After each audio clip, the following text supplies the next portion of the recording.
everyone.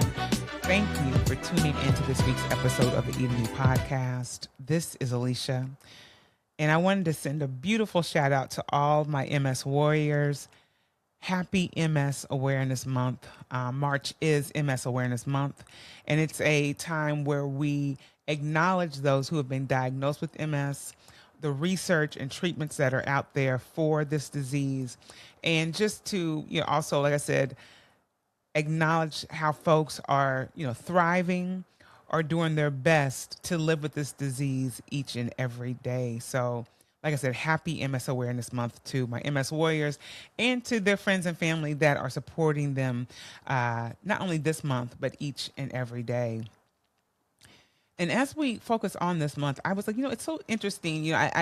I find that in a lot of ways, when we think of MS, men that have been diagnosed with this disease are rarely acknowledged. And so I found a wonderful article from Men's Journal, and they interviewed Everclear. If you don't know Everclear, Everclear is a band, interviewed one of their band members, and his name was Art Alexakis, and I always mess up his last name, so it's Alexakis. And he was diagnosed about 10 years ago.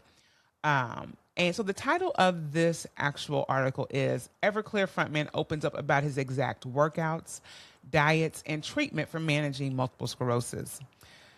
So it says, with March being MS Awareness Month, we sat down with Everclear's Art Alexakis. Y'all see, I don't know what's going on, why I can't get that out, who was diagnosed with chronic autoimmune disease nearly 10 years ago. And so the article goes on. It says an estimated 2.8 million people worldwide are living with multiple sclerosis, MS, according to the National MS Society. March marks MS Awareness Month, a time dedicated to educating the public about this chronic disease in which the immune system attacks the brain, spinal cord, and optic nerves. Symptoms vary, but may include vision changes, numbness and tingling, trouble walking, and persistent fatigue. And unless you or someone close to you has experienced it firsthand, it may be difficult to understand how MS affects daily living. We recently chatted with Everclear frontman Art Alexakis, 63-year-old who has spent nearly a decade navigating life with MS. Diagnosed in April of 2016, Alexakis has found ways to maintain both his music career and personal life by being mindful about his health. Quickly, he learned about the importance of pacing himself, which often looks like napping before interviews and shows, avoiding inflammatory foods, and being honest with the people around him about his energy levels. And what I will say is, what I have found with my MS, especially the energy levels, that was something that I struggled with for a very long time. I have found ways to navigate that. And like he said, you have to figure out what works for you. And so I found that as well. Fatigue was one of the major symptoms that I experienced for the longest. And like he was saying, you have to figure out what works for you. But I just wanted to acknowledge that because fatigue, I have found it's a big issue for many of us. And the fatigue is beyond what, many people would think. My fatigue would get so intense, it felt like I had a bunch of just like weighted blankets on my body, and I'm just trying to trudge through life. And no matter what I would do, it just felt like I could not shake that feeling. And so, like I said, I've found ways to manage that. But for those who are still dealing with that, I understand that more than you could ever know. The article goes on. It says, getting older makes everything a little harder. This meaning MS, makes it even harder. He says, it's not like gaining 5 to 10 years. It's like gaining 10 to 15 years sometimes. And if I do my medication and work out, it helps a lot. But a lot of it is just learning how to manage it. I learned what I can do and what I can't do. I set my boundaries to there. And I encourage anyone with any disease to do the same thing. So it goes on to talk about MS treatment. When it comes to his MS treatment, Alexakis' journey has involved some trial and error. Early on, he cycled through different treatments searching for the right fit. Things shifted after a severe bout with COVID 19 in January of 2021, which left him hospitalized for 3.5 weeks and bedridden for another 2 with pneumonia. It led to a new lesion on his brain and spine, intensifying his MS symptoms and leading him to reevaluate his care plan. He consulted with a new neurologist and promptly started um, Ty Sabri in 2021, which he stuck with ever since, explaining it makes him feel more like himself. Administered monthly, he fits infusions in with his touring schedule. I wanted to stop there because I feel like everyone's treatment regimen when it comes to MS is different. I personally don't take any prescription medication for my MS, but for everyone, there's different ways of managing it. For me, it's my diet, my exercise, and setting those boundaries where I don't allow stress to take over my body in ways that I used to in the past. Even setting boundaries with folks, in my everyday life. Like, if I know certain people will cause me stress, I have to limit my time with them because I know for my body, I can't deal with that. I don't want to cause anything to cause more harm to my body. And so I have to set those boundaries. And, sometimes that looks like folks being, upset with you. But you have to care for yourself, regardless if it's MS or not. You have to set the proper boundaries to ensure that your health is priority. The article goes on and says managing MS with exercise and diet.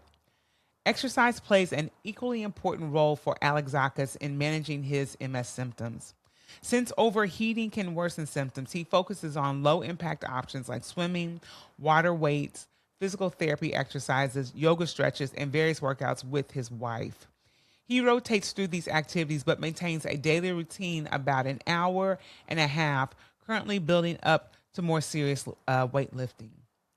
To be honest with you, I used to love to run. I can't run anymore because I'll trip and fall because I have drop foot, he explains, which is a common symptom of MS. I can swim as much as I want. I am not going to really overheat because I'm in a pool and it's low impact. Diet and nutrition are just as crucial to what we jokingly coined as Alexakis' holistic approach to living with MS. He largely avoids inflammatory foods, favoring meals that leave him feeling lighter and more energetic. At home, this includes a gluten-free diet, partly due to his wife's celiac disease, which has inspired him to make mindful choices even on the road. Still, moderation is the key, and he allows himself small indulgences. Sobriety goes on to talk about his sobriety. So Alexakis emphasizes that his management strategy goes beyond physical health. He has been sober over 36 years, and participation in the 12-step program plays a major role in his spiritual and mental well-being. Being of a service to others, prioritizing family, and staying committed to his music all contribute to a greater sense of purpose. I feel good spiritually and mentally. Physically, it's going to follow. It'll all come together, he says. He then goes on to talk about his music career. Everclear fans don't need to give them a history lesson, but the band was formed in 1992 by Alexakis, and he's been on the move ever since. Nowadays, touring is especially demanding on his body, especially with a demanding schedule of flyaway gigs, but he believes the work is essential. The fact that I have to work that hard to do stuff is good for me. I don't enjoy it, but it's good for me because one thing I've learned from a person I met who had MS, you stop moving, you start to die, he says bluntly. And that sounds brutal to say, but it's kind of true. You've got to keep moving. He encourages others facing chronic illness to set boundaries, preserve self-care, and take care of their health in whatever way works best for them. As a result-driven kind of guy, Alex never backs away from a challenge. Accordingly, embracing demands of his nomadic music career, workouts, and daily life has become his way of thriving despite the obstacles of MS presents. And I thought this article was a really nice, short to the point article that just kind of like focuses on a male's perspective of MS, and even someone who is an artist, right?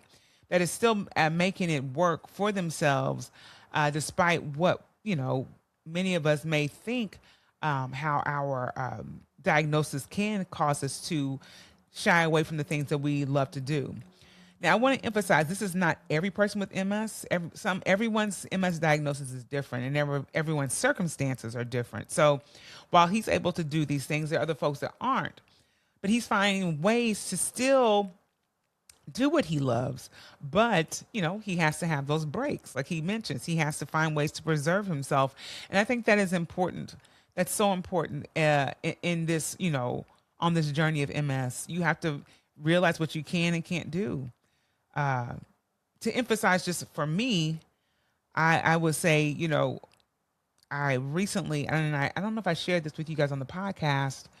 For a while there, I was doing hot yoga, which is something that for many folks would think, Alicia, what are you doing? You have MS. You can't be doing, hot yoga things that would overheat your body. But for the longest, hot yoga didn't bother me, did not affect me at all. And late, let's say, I would say maybe like November of 2025 is when it really started affecting my vision, and I had to reevaluate my exercise regime because, hot yoga was one of the things that I incorporated in my, my movement. Uh, every not every day, but I would do it at least once a week, and so I had to change it up. And I still am doing like body stretching like on those Sundays, because Sundays was my hot yoga day. So on Sundays now I do more of just stretching and yoga, low impact yoga, more like yin yoga and things of that nature.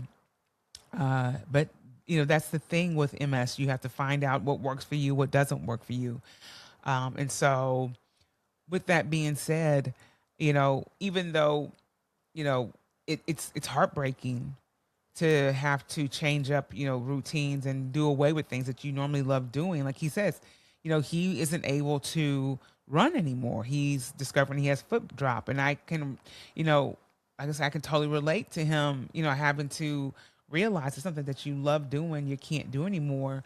But there are still ways to move your body, which is so important. And so I'm so happy that I was able to share this with y'all. I want to continue to share with you guys more things as it relates to multiple sclerosis this month, and just raise awareness around this actual disease, because I think many folks are still not as aware as they should be about it. Even folks who are diagnosed with it, not being as aware and educated on things. And sometimes it's overwhelming, especially when you get that diagnosis and you see certain people in different, everyone's situation is different, but it's just, it can be unnerving, because one minute you can be doing one thing and the next minute you're totally in a different situation and position. So like I said, just want to raise awareness around this disease and shed light and love to those that are dealing with it on a daily basis. I will share this article in the show notes, and look forward to talking more about this, talking more about multiple sclerosis this month as well. Thank y'all for listening to this week's episode of the Eat Me podcast. I will see y'all next week. All right, bye.